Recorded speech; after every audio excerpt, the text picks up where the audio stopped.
Hi, my name is Michael Rosenbaum, and I'm making a short video just to talk a little bit about how my processes might be able to help you. My processes involve the inner parts of the mind. So in order to understand how they work and how they might be helpful for you, you have to understand how the mind works. So let's talk about it. We have different parts of the mind. You probably heard these names. The conscious mind, subconscious mind, unconscious mind. There's another part called the superconscious mind. Maybe you didn't hear of that part. It kind of has to do more with your spiritual nature. But I lump together the subconscious, unconscious, and superconscious, just call them inner mind because they have a similar worldview. And if you want to work with them, you have to work with them in a certain way. But very different than the way you would work with your conscious mind.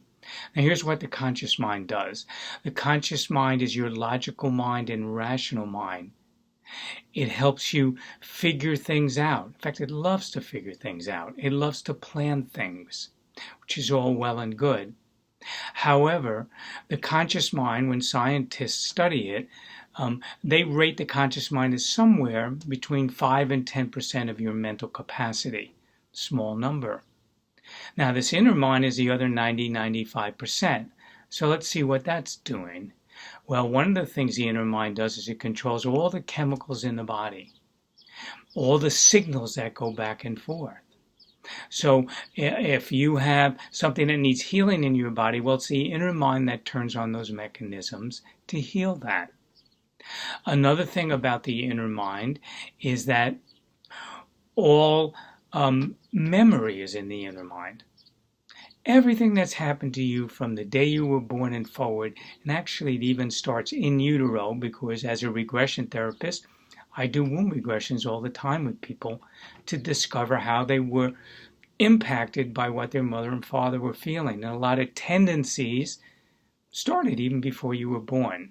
And it just kind of is your lens or the way you look at life. Also, all emotions are in the inner mind. So the conscious mind has no emotion, zero. It's a rational mind. So if you're having an emotional problem or emotional upset, you go to the conscious mind to solve it, it really doesn't know what to do. It gives you a logical reason about it, but it doesn't really control the mechanism. However, if you do an inner mind processes, which are the processes that I teach, then you can shift those emotional problems and you can begin to come from a greater place of well-being. One of the other interesting things about the inner mind is that it creates impressions as you go through life. And it rates those impressions in one of three ways, in general categories. So there's the happy, uplifting, opening, positive type impressions. Hopefully we have a lot of those. Then there's the negative, upsetting, helpless, hopeless, angry, sad, and so on, that type of impression.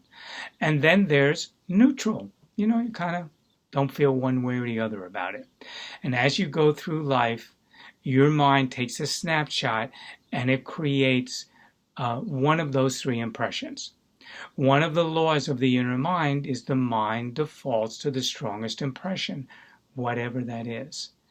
You can't tell your mind, just show me the good stuff, don't show me the bad stuff. It doesn't work like that. Whatever gets stimulated is what it shows you.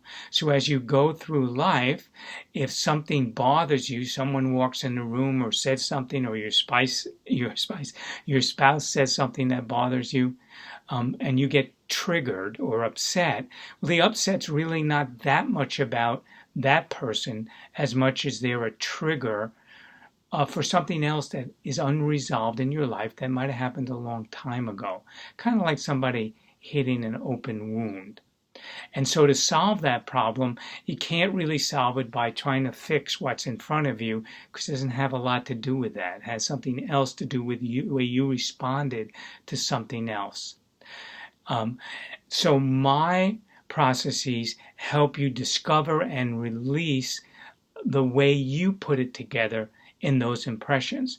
And since the mind defaults to the strong impression, what we're looking to do is to erase or make less the strength of those negative or counterproductive impressions, replace it with a positive opposite that you want in your life, and then give you exercises to do to make the new impressions really strong. And when they become the strongest impressions, then you just default to that. And those things in life that bother you now no longer bother you. It's really that simple. I have different processes that do that. So you can just go on my website and look at some of the different processes, see if you're attracted to any of them. But if you have long-standing negative habits, problems, negative cravings, emotional upsets that keep bothering you, phobias, anything like that, these processes are magical. They really help you change that, and it doesn't take a long time.